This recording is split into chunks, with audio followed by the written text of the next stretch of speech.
Something wild is happening in America right now. The average American is working harder than ever. Longer hours, more jobs, more stress, and still has less than $1,000 in their bank account. Not because the economy is rigged, not because of bad luck, but because of what's happening inside their head. The psychology of staying broke is real, it's powerful, and most people never even realize it's running their life. And here's the part that will make your jaw drop. The habits keeping millions of Americans poor aren't the ones they think. It's not the daily coffee. It's something much deeper, much older, and much harder to shake. The broke trap. Nobody talks about. Picture this. Two people grow up on the same street, go to the same school, get the same first job. 10 years later, one owns a home.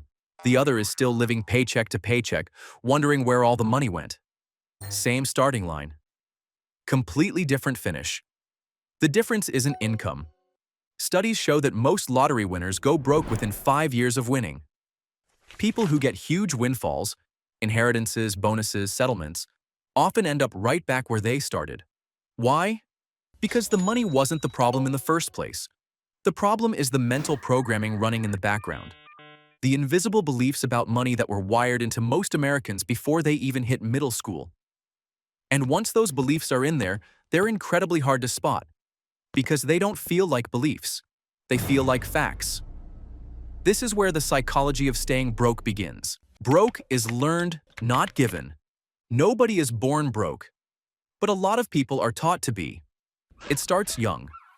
Kids who grow up hearing phrases like, "We can't afford that," "Money doesn't grow on trees," or "Rich people are greedy," start forming a picture of what money means. And that picture sticks. Researchers who study financial behavior call this a money script, the story your brain tells you about what money is, who gets it, and whether you deserve it. Here's the scary part. Most Americans are running money scripts they inherited from parents who inherited them from their parents. These scripts were written during hard times, the Great Depression, poverty, struggle. They were useful survival tools back then. But today, they're holding people back. When your brain believes that wanting money is greedy, it will quietly sabotage every attempt you make to build it. When your brain believes rich people are lucky or dishonest, it will make sure you never become one of them. Not on purpose, just because that's what the programming says to do. And so people work hard, earn decent money, and still end up broke. Because deep down, some part of them believes that's exactly where they belong. The spending trap. Now here's where things get interesting, because it's not just about beliefs, it's also about behavior. Specifically, one behavior that the broke psychology almost always creates. Emotional spending.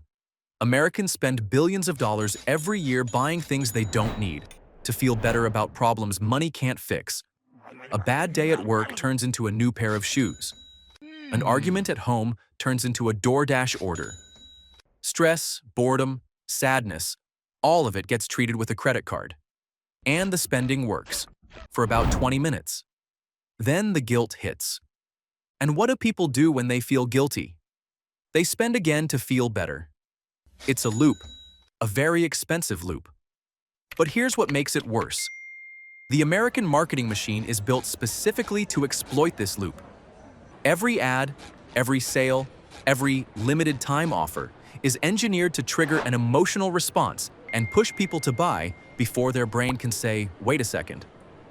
The average American sees between 4,000 and 10,000 ads every single day. Each one is designed by people who deeply understand the psychology of spending.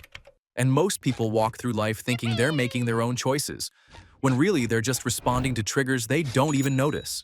The identity problem. But the spending trap alone doesn't explain why people stay broke their whole lives. Because some people notice the loop and still can't break it. That's because of something even deeper: identity. For a lot of Americans, being broke isn't just a financial situation. It becomes part of who they are. It becomes their story. I'm just not good with money.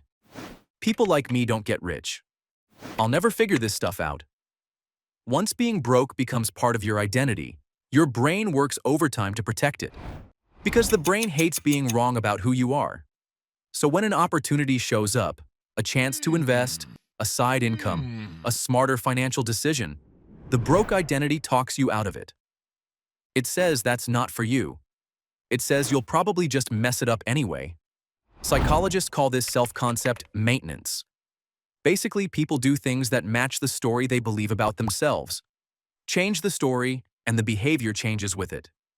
But most people never change the story. They just keep collecting evidence for the one they already have. Hard work isn't enough. Here's the part that trips up a lot of Americans. They've been told their whole lives that hard work is the answer. Work hard, grind it out, and the money will follow. But hard work alone has never made anyone wealthy. Because hard work without financial direction is just exhaustion. Think about a construction worker who puts in 60 hours a week. Backbreaking, physical, demanding work. Now think about a real estate investor who buys the building that construction worker is building. The investor might work 10 hours that week. At the end of the year, the investor has more money, not because they worked harder, but because they understood how money moves. This is what broke psychology misses entirely. Wealth isn't built by trading time for money until you're too tired to spend it. Wealth is built by understanding systems, how money grows, how assets work, how to make dollars do the heavy lifting instead of your body. Most broke Americans were never taught this. School didn't teach it. Parents who were also broke couldn't teach it. And so generation after generation goes to work, comes home exhausted, and wonders why the numbers never seem to add up. The comfort zone. Tax. There's a hidden tax that broke psychology makes people pay.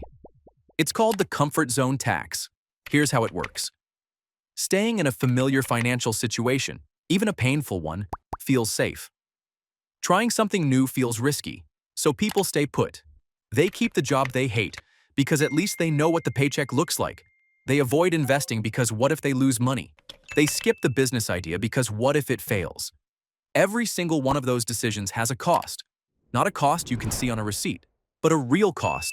The cost of the life that didn't happen, the savings that didn't grow, the business that never started.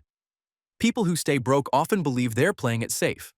But playing it safe has a price tag too. It's just spread out over decades instead of showing up all at once. The people who build wealth aren't fearless. They feel the same fear. They just learn, usually through trial, error, and a few painful lessons, that the cost of staying comfortable is higher than the cost of trying and failing. The cycle and the children. Here's perhaps the most serious part of all of this. Because broke psychology doesn't just affect one person, it spreads. Children absorb financial behavior the way they absorb language, without even trying. They watch how their parents talk about money, stress about bills, make purchases, avoid conversations, and they build their own money scripts from what they see. A parent who believes there's never enough raises a child who believes there's never enough. A household where money is always a source of fear produces kids who grow up afraid of money. And those kids grow up, have their own kids, and pass the same scripts down again. This is why financial struggle so often runs in families. It's not in the genes. It's in the habits, the beliefs, and the conversations, or the lack of them, around the kitchen table. Breaking the cycle isn't just about building a better bank account. It's about interrupting a pattern that might have been running in a family for 50 or 100 years. The shift that changes everything. So if broke psychology is this deep, this wired in, this hard to see, is there actually a way out? The answer is yes. But it doesn't start with a budget spreadsheet or a savings app. It starts with awareness. The moment someone can look at their own financial behavior and say, wait, why did I do that? Everything becomes possible. Because behavior you can see is behavior you can change. The people who escape broke psychology aren't smarter. They're not luckier. They're just the ones who stopped running on autopilot long enough to ask a simple question. Whose beliefs about money am I actually living by? And when they start digging into that answer, that's when things get really interesting. Because what most of them find buried underneath the habits, and the fear, and the spending loops is something nobody warned them about. Something that's been quietly making every financial decision for them their whole life. And once you see it, you can't unsee it.